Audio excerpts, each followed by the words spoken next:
बिहार मंथन में आपका हार्दिक स्वागत है। देखिए सीमांचल के जनप्रतिनिधि सीमांचल में बाढ़ एवं कटाव के बारे में क्या कुछ कह रहे हैं। सीमांचल से विशाल कुमार की रिपोर्ट। सीमांचल बिहार का एक ऐसा सबसे बड़ा मुस्लिम बहुल क्षेत्र है जहां ब्रिटिश शासन काल से अभी तक लगातार कहर बरपाने वाली लगभग 1.5 दर्जन नदियों का जाल बिछा हुआ है और ये नदियां बाढ़ और कटाव के जरिए सीमांचल वासियों का हर एक साल जीना मुहाल करती आ रही है। लेकिन इस साल की बर्बादी के साथ सीमांचल से आवाजें उठनी शुरू हो गई है। एमआईएम के 5 विधायकों ने इस बार कमर कसकर कटाव रोकने की मांग सरकार से करना शुरू किया है और सरकार की नाक में दम कर दिया है ताकि किसी तरह भी सरकार की ओर से इस क्षेत्र में कटाव निरोधक सरकारी कार्रवाई शुरू किया जा सके। लेकिन यह अब सीमांचल का दुर्भाग्य है या वर्तमान राज्य सरकार की राजनीतिक दुर्भावना है कि लाख हल्लाहसरात के बावजूद भी बिहार सरकार का बाढ़ नियंत्रण सह जल निस्सरण विभाग कोई कटाव निरोधक कार्य करने में दिलचस्पी नहीं ले रहा है और इसके किशनगंज वाले कार्यपालक अभियंता तो जल निस्सरण विभाग व फ्लड कंट्रोल के अध्यक्ष की भी कोई बात इस संदर्भ में मानने को तैयार नहीं है। बहादुरगंज के एमआईएम विधायक अंजार नईमी इस वीडियो में बाढ़ और कटाव की त्रासदी पर बेबाकी से बोल रहे हैं और विभाग और सरकार की लापरवाही की खुली चर्चा करते हुए अब सीधे कह रहे हैं कि सरकार नहीं चेतेगी तो सीमांचल को जाम कर देंगे। बाढ़ और कटाव की इसी त्रासदी पर बहादुरगंज के एक जिला पार्षद प्रतिनिधि इमरान आलम भी सरकार और सरकार की व्यवस्था को आड़े हाथ लेते हुए धिक्कारने से बाज नहीं आ रहे हैं। हमारे बहादुरगंज में काफ़ी कटाव हो रहे हैं नदियों से, विशेषकर कनकई, रतवा और इधर महानंदा, डोग इत्यादि नदियों से बहुत ज़्यादा कटाव हो रही है, खास करके किशनगंज में। पिछले दिनों हम बता रहे पिछले बाढ़ में हमारे किशनगंज जिला में लगभग सैकड़ों घर जो है नदी में विलीन हुए और उसके आलोक में एक भी जगह कटाव निरोधी कार्य नहीं हुआ। मात्र 2 बांध और एक जगह सिर्फ नदी को डाइवर्ट करने के लिए थोड़ी बहुत किया है, जो ऊँट के मुंह में जीरा का काम कर रहा है। ये गवर्नमेंट और संवेदनशील है। गवर्नमेंट ने किशनगंज के साथ सौतेलापन किया है और किशनगंज के लोगों को छोड़ दिया है कटने के लिए नदियों के कटाव का। ये बहुत ही खेद की बात है। साथ ही साथ मैं कहना चाहूँगा कि हमारे किशनगंज जिला में जो पदस्थापित कार्यपालक अभियंता है बाढ़ नियंत्रण एवं जल निस्सरण विभाग का, वो बहुत ही असंवेदनशील पदाधिकारी है। एक तो क्षेत्र में नहीं जाते हैं, बहुत कम जाना होता है। फ्लड फाइटिंग फोर्स के अध्यक्ष के आदेश के बावजूद अब तक उन्होंने काम शुरू नहीं किया कटाव स्थल पर, और ना ही कटाव स्थल पर काम करने का आदेश पारित कर रहे हैं जल्दी से। ये निकम्मा ऑफिसर है, इनको यथाशीघ्र यहाँ से स्थानांतरित कर देना चाहिए और इनको हटा करके इनके जगह में किसी दूसरे पदाधिकारी को रखना चाहिए, क्योंकि ऐसे पदाधिकारी किशनगंज जैसे शांति प्रिय, इतने बेहतरीन, यहाँ के लोग इतने शांत स्वभाव के हैं और इतने मासूम लोगों को कटाव हो रहा, मासूम लोगों का घर कट रहा है, लेकिन उनका ध्यान एक जरा सा नहीं है। इस तरह से मैं सरकार से मांग करता हूँ कि इसको आप अविलंब इनको हटा करके इनके जगह में किसी दूसरे पदाधिकारी को प्रतिनियुक्त करें, नियुक्त करें। धन्यवाद। आप खुद वीडियो देखकर समझ सकते हैं। ऑल इंडिया मजलिस इत्तेहादुल मुस्लिमीन के विधायक अंजार नईमी एवं बहादुरगंज के जिला पार्षद प्रतिनिधि इमरान आलम क्या कुछ कह रहे हैं।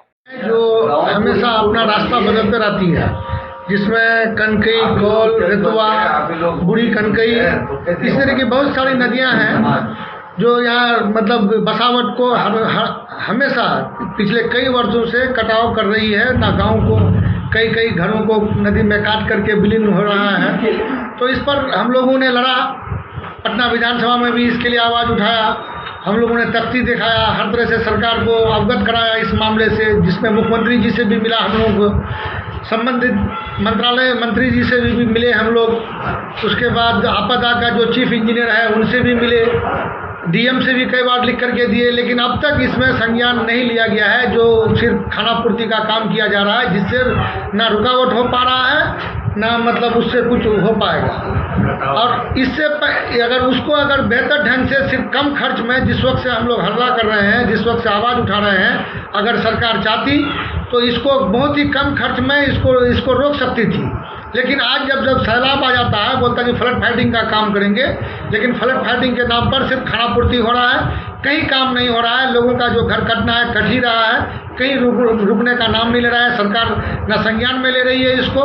और जो भी पदाधिकारी हैं ठीक है हम आज जा रहे हैं, कल जा रहे हैं, जहाँ जब आप पानी बैठने दीजिए, पानी सैलाब आ गया है, सैलाब बैठेगा उसके बाद करेंगे, लेकिन हो नहीं पा रहा है। फिर भी हम लोग आवाज़ उठा रहे हैं। कई जगह पर हम लोग, जैसे अभी 2-4 दिन से गोवाबाड़ी पथरगट्टी में है, वहाँ भी कटना शुरू हो गया है, वहाँ के बारे में भी जानकारी दिया मैं।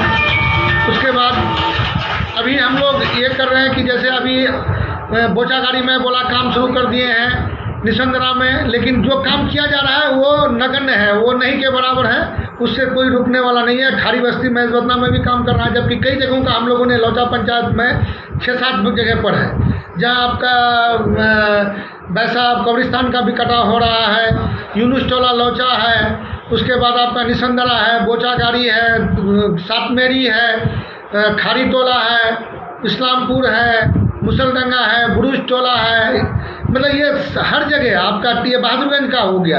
अब बहादुरगंज का आपका मोमिन टोला, मतलब जानकी भिट्टा मोमिन टोला है, केलाबाड़ी है, बागीचा है, आपका बनगवा है, ये बहादुरगंज में कई जगह पर आपका कटाव कर रहा है। लेकिन इसमें सरकार मतलब ना प्रशासन संज्ञान ले रही है, ना उनका जो जेई एग्जीक्यूटिव है, बार बार कहने पर भी अब तक सिर्फ कहीं काम शुरू हुआ है। और टेरागाछ में फुलबड़िया कल हम लोग का मीटिंग था, उसमें बताया गया कि फुलगड़िया में काम शुरू कर दिया गया है। अब देखता मैं पता करता हूँ कि आज क्या स्टेटस है वर्क का।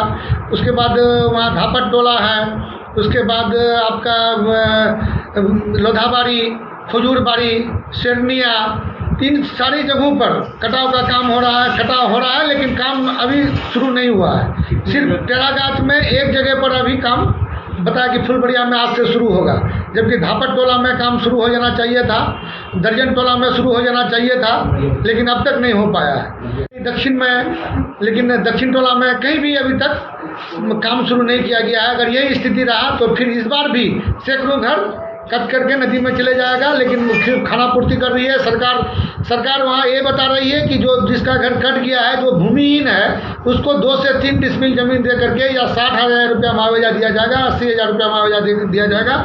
लेकिन प्रशासनिक स्तर पर ऐसा कुछ नहीं हो रहा है, ये सिर्फ दिखावटी है, सिर्फ घोषणा करने वाली बात है। आज हम लोग जब देखें कि जो आपदा में जो लोग मर रहे हैं, जिसको 4 लाख रुपया सरकार मुआवजा घोषित किया है कि ऐसे लोगों को जो बादल फटने से मरता होगा या फिर एक्सीडेंटल डेथ होता है, तो ऐसे इसमें 4 लाख रुपया जो हमारे यहाँ 17-18 से पेंडिंग पड़ा हुआ है। कल मैंने जब इस मामले में डीएम साहब से बात की तो डीएम साहब बोले कि अभी नया नियम बन गया है कि जो 1 साल से पुराना जो केसेज है उसका फिर नया अप्रूवल लेना पड़ेगा। इसको हम लोग अप्रूवल के लिए भेज दिए हैं। मैंने भाई अप्रूवल वहाँ भेजा जाता है जहाँ 1 साल के बाद संज्ञान में आता है। ये मामला जब हुआ है तब से आपको फाइल करके दे दिया गया है, अब तक क्यों नहीं हुआ? तो लास्ट में बताने की फंडिंग की कमी है। पिछले बार 27 लाख रुपया आया था, वो दे दिया गया, फिर सीरियली जैसे ही फंड आएगा फिर हम लोग देंगे। तो सरकार इस तरह की घोषणाएं क्यों करती है? अगर देना नहीं है तो फिर लोग आके हम लोग को परेशान करते हैं कि भाई हमारा नदी में डूब के मर गया, ये मतलब तालाब में मर गया, या एक्सीडेंट होकर मर जाता है, या सांप काट के मर गया। सरकार अगर ये घोषणा करती है तो उसको फिर करे, या तो फिर ये घोषणा ही नहीं करे।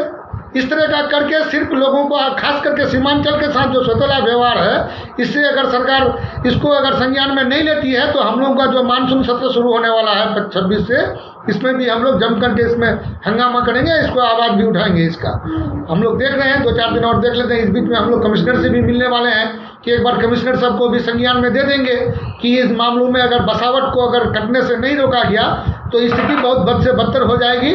फिर हम लोग सारे लोग सड़क पर आकर के पूरे सीमांचल को जाम कर देंगे। अगर सीमांचल आप अगर नहीं समझते हैं कि सीमांचल में कोई विकास हो, आप दूसरी जगह पर खेत को बचाने के लिए बोल्डर फिटिंग करते हैं। और हमारे सीमांचल में आज ज़रूरत है कि आप भाई हम लोग कह रहे हैं कि जियो बैग का ही काम कर दीजिए आप ना, वो पर्को पाइलिंग का काम भी अगर पहले कर दिया होता तो आज ये स्थिति नहीं होती।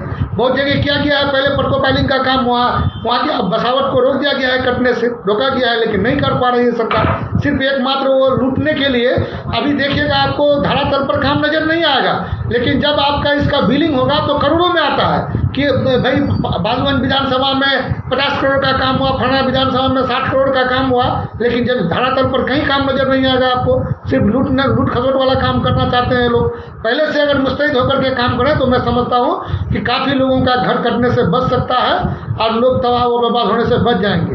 हम यही कहना चाहेंगे।